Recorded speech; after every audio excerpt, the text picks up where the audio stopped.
తెలంగాణ. మరి నేడు నిజంగా అసలు తెలంగాణ బిడ్డగా నా కన్న తండ్రికి నేను రాజకీయంలోకి వచ్చినప్పటికీ కూడా ఇంకా రాజకీయం వల్లనేనేమో అని అనిపిస్తుంది నేడు మా నాన్నకి జరిగింది అని. ఎందుకంటే ఆయన కేవలం ఒక వ్యాపారవేత్త. మరి ఆ వ్యాపారవేత్త నిమిత్తంలో ఒక ఆఫీస్కి పోతే పక్కడ్బందీగా ప్లాన్ చేసి ఒక 20 మంది బీజేపీ గూండాలని పెట్టుకొని మా నాన్న మీద అత్యాచార యత్నం చేసిళ్ళు. మరి ఆ ఆఫీస్ ముందు బీజేపీ కార్యాలయం, అక్కడ అరగంట దూరంలోనే ఒక 10 నిమిషాలలో దూరంలోనే మరి నడ్డా మీటింగ్ జరుగుతుంది. మరి మా నాన్నని ఎంత కొడితే మొత్తం నోట్ల నుంచి రక్తం కక్కుకొని డ్రెస్ మొత్తం కూడా రక్తంతో నిండిపోయి ఉంటుంది. ఆలోచించండి. మరి ఆ రక్తం షర్ట్ కూడా మార్చిన తర్వాత కొత్త షర్ట్ వేసి పంపిస్తే కూడా ఇంత రక్తం వచ్చింది. క్లీన్ చేసి బయటకి ఏమి జరగనట్టుగా కొత్త షర్ట్ వేసి పంపిస్తే కూడా ఈ విధంగా రక్తం అంటిందని అంటే వాళ్ళు ఎట్లా కొట్టిల్లో అర్థం చేసుకోవచ్చు మీరు. కానీ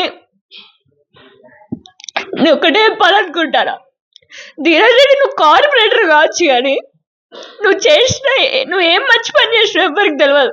కానీ మా నాన్న బిడ్డనే ఇచ్చిండు తెలంగాణకి సేవ చేయమని చెప్పి. చిన్నప్పటి నుంచి రిక్షా దొక్కుకుంటూ చిన్నప్పటి నుంచి ఇప్పటి వరకు తన రక్తపు బొట్టులు ఉన్నాయి ప్రతి మార్గంలో. నాతో అసలు జీవించలేదు.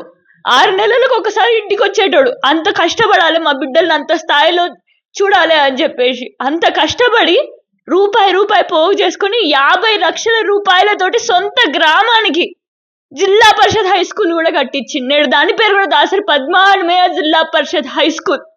అట్లాంటి కార్యక్రమాలు ఎంతో మందికి విద్యను అందించి ఎంతో మంది విదేశాలకు పంపించి ఎంతో సేవ చేసి ఉద్యోగాలు ఇచ్చిన వ్యక్తి నేడు అట్లాంటిది అసలు నీ చెయ్యి పడ్డది ఒకళ్ళు కొట్టిల్లు అని అంటేనే భరించలేకపోతుంది.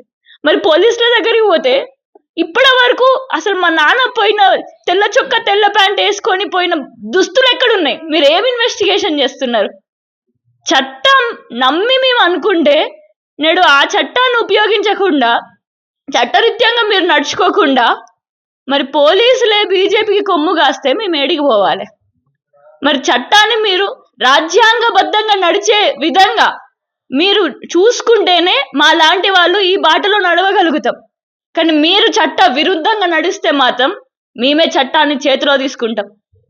బరాబర్ తీసుకుంటా.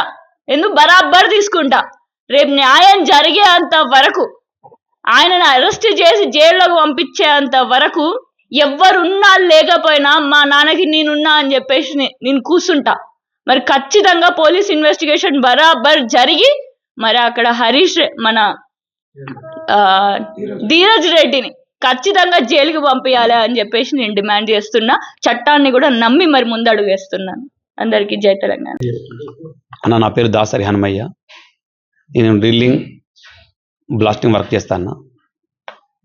నేను Sitarama lift irrigation package number 7లో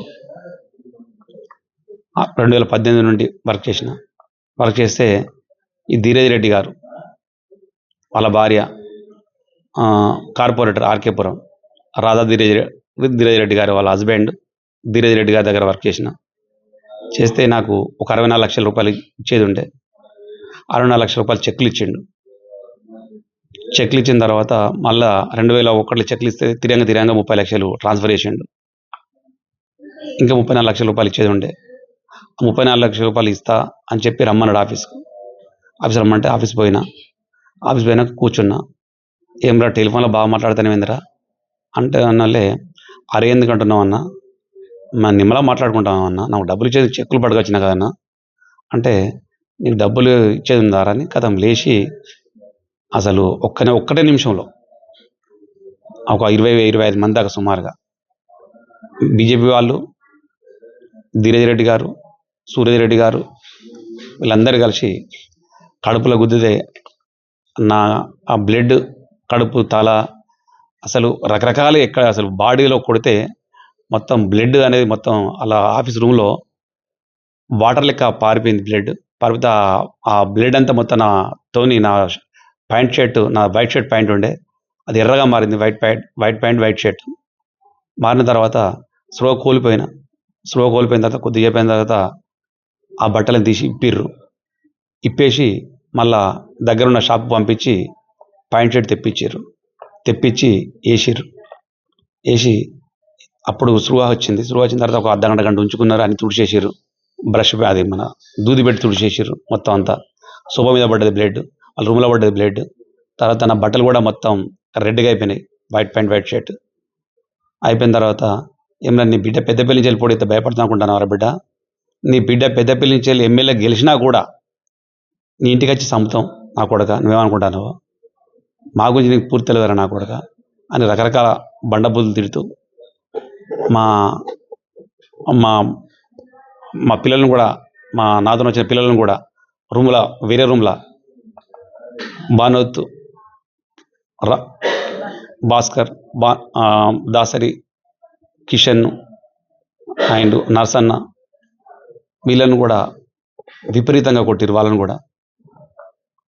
వాళ్ళని కుట్టం కాకుండా నాతో వచ్చిన మా అకౌంటెంట్ అనే ఎస్టీ కాబట్టి లంబాడి అనే కులం పేరుతో కూడా రకరకాల దూషిస్తూ అసలు ఇష్టమైన బండబూతులు తిట్టిండు. చాలా ఇబ్బందులు చేసిండు అన్న. కొత్త బట్టలు కొనిచ్చి వేరే డ్రెస్ చేంజ్ చేసి పంపించిరన్న. పంపించినాక ఆల్రెడీగా మేము ఓమిని హాస్పిటల్ పోయి సిటీ స్కాన్ తీసి తర్వాత పోలీస్ స్టేషన్ పోయి కంప్లైంట్ ఇచ్చాను.